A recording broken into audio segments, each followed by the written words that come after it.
Salut. Salut. Ça va, toi? Ouais, il m'est arrivé un truc curieux. J'étais au labo des détecteurs longue portée. Bah ouais, pour la nuit. Enfin, je croyais. Je recherchais des systèmes solaires et j'ai capté un message prioritaire. C'est vrai? Ouais, d'une planète pénitentiaire Klingon.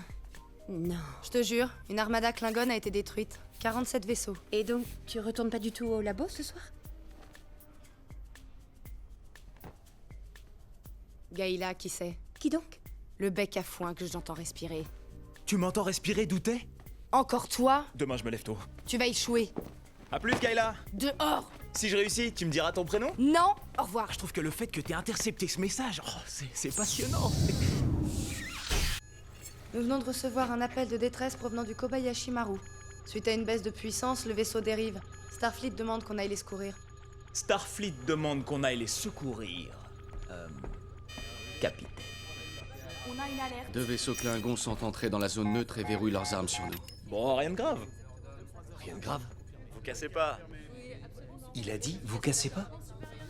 Je rêve ou est-ce qu'il prend le test à la légère? 3 autres croiseurs Klingons se désoccultent et nous visent. Mais je suppose que ça non plus, c'est pas grave. Ils ouvrent le feu, capitaine. Que l'infirmerie de bord soit prête à recevoir les membres d'équipage du vaisseau endommagé. Et vous comptez leur porter secours comment, vu qu'on est cerné par les Klingons? Capitaine? Relayez mon ordre. On essuie les premiers tirs. Bouclier à 60%. C'est cela. Bon, et on fait quoi alors? On se défend ou pas? Non. Bah voyons.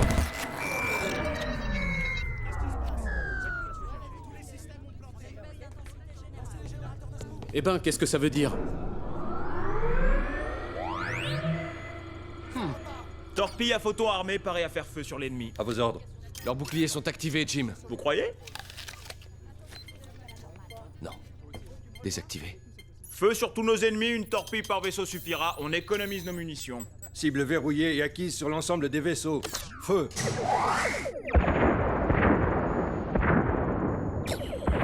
Tous les vaisseaux sont détruits, capitaine. Commencez le sauvetage. Bon, alors, nous sommes parvenus à éliminer tous les bâtiments ennemis.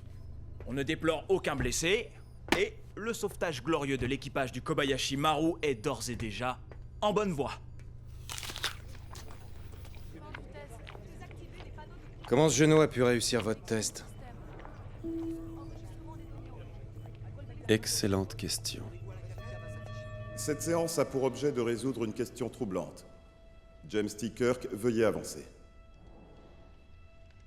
Cadet Kirk, il a été soumis à cette assemblée la preuve que vous avez enfreint notre code déontologique en transgressant l'article 1743 du règlement de Starfleet.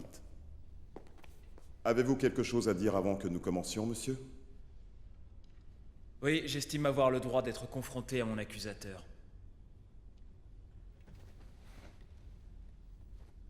Veuillez avancer, je vous prie.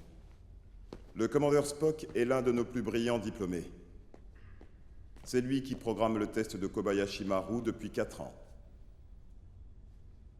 Commandeur, Cadet Kirk, vous avez trouvé le moyen d'installer et d'activer un sous-programme dans la simulation et par le fait, changer les conditions du test. Tout ça pour me dire? en termes plus courants, vous avez triché. Une petite question si vous me permettez. La réponse, je crois qu'on la connaît tous. Le test en lui-même est une tricherie, je me trompe? Vous l'avez programmé pour être voué à l'échec. Votre argument exclut la possibilité d'un scénario voué à l'échec. Je ne crois pas au scénario voué à l'échec. Alors, non content d'avoir faussé le test, vous avez éludé la principale leçon. Dans ce cas, éclairez-moi. Vous devriez le savoir, Cadet Kirk, mieux que personne. Un capitaine ne peut pas tricher avec la mort. Mieux que personne. Votre père, le lieutenant George Kirk, commandait son vaisseau au moment où il a été tué, c'est exact? Je crois que vous avez été vexé que je batte votre test. Et pourtant, vous n'avez pas cerné le véritable but de ce test. Éclairez-moi une fois encore. Son but est d'expérimenter la peur. La peur face à une mort certaine, pour accepter cette peur, et garder le contrôle sur soi-même comme sur l'équipage. Une qualité dont tout capitaine de Starfleet devrait être habité.